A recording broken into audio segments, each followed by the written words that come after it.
Skyhawks Sports Network here with head football coach Darrius G. Smith previewing this week's matchup against CSU Pueblo. Coach, Senior Day, always a special day for players. We have 12 gentlemen that will be recognized pregame.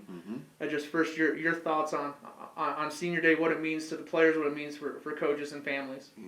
Senior Day is a special day because, it's that honest realization for a lot of young men that, this is maybe the last time they actually line up and play the game that they love so much on a competitive level.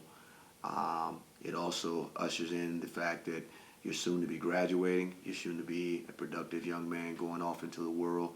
So it's a very emotional day.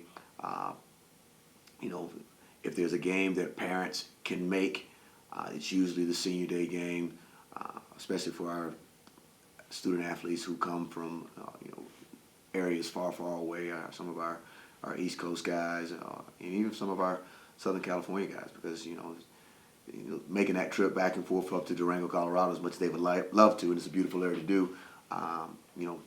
You can't do that 5 or 6 times a year, but a lot of parents make sure that if they're going to make a game of their young man, it's their Senior Day game to see them compete at their last opportunity.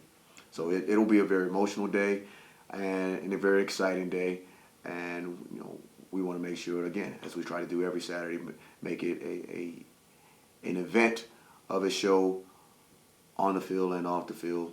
And again, you go into every game in the Herm Edwards, you play to win the game. So we'd like to send those seniors out with a victory if we could. Opponent we get in CSU Pueblo, perennial RMAC power, but Fort Lewis has won 2 of the last 3 matchups in Durango, including 2017 when CSU Pueblo would go on to win the national title. So there's some Ray Dennison magic when it seems that the Thunderwolves come to town. Just you've seen it from afar. Yep. What do you think maybe it can be about Ray Dennison that can maybe make it a special place and lend itself to stuff like that? There are always those games that have those slight mystiques about them, and on any given Sunday or even any given Saturday, a team can outplay, outwit, outsmart another team, and there's some places that are just difficult for other teams to play, and regardless of how good they may be or how talented they may be. So I'm calling on all the magic. If there's a mystique of Ray Dennison field and stadium for Pueblo that doesn't work in their favor, it's like a genie's lamp. I'm rubbing on that also. But I expect it to be an exciting football game, like as all of our games have proven to be to a certain standpoint. They just haven't been on the productive end of us on the wins and loss column. But if Senior Day, that magic, the magic and mystique of Ray Dennison, Pueblo coming in, it's one of those deals. Is what can happen, and if we hope to be on the positive side of all of that mystique. Looking at Pueblo, coach, solid team.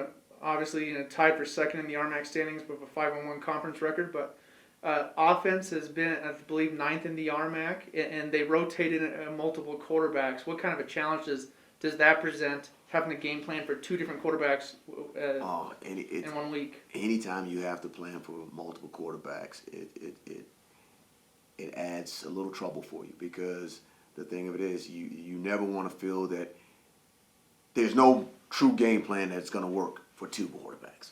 So you have to divide up your practice time and your effort and dedication to those things that you feel that are strong suited for one, strong suited for the other one, and then you have to make sure that both game plans fit when you go into it, especially from a defensive standpoint.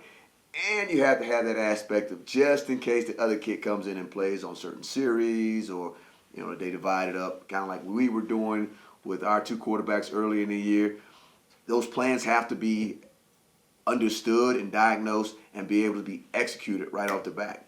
A moment of hesitation is going to cost you either direction. Defensively, the last 2 weeks done a nice job of creating turnovers, and Clayton Roots especially got his first career touchdown last week against Shadron, forced 3 turnovers the week before. How important will that be on defense? Trying to take down a team like Pueblo of forcing their offense to make mistakes. You to give yourself an opportunity to win a game is always important to be plus on the turnover margin. And a team like Pueblo coming in, that's an advantage that you want to try to have. That's an advantage you want to try to have in hand. So again, gives your offense extra opportunities to score points. Obviously, you'll take a pick six like Roots had last week any day. But the whole idea is with an offense like Pueblo's, and I said that we just talked about their dynamic quarterback play they've had with both several quarterbacks playing the position behind a good running game and a good passing attack. Again, you want to limit the opportunities that they have on the field. So turnovers are huge, and then at the same point in time, we have got to become better at taking advantage of turnovers and scoring opportunities for ourselves. Nice to see. Offense, as we've seen most of the year, has shown the flashes of being able to put a great drive together, but just not sustained drives. What were, maybe things that you guys really keyed on the offensive side of the ball this week in preparation for a pretty solid Pueblo defense? We have to eliminate offensive penalties. That has just become just a burden that we just cannot have.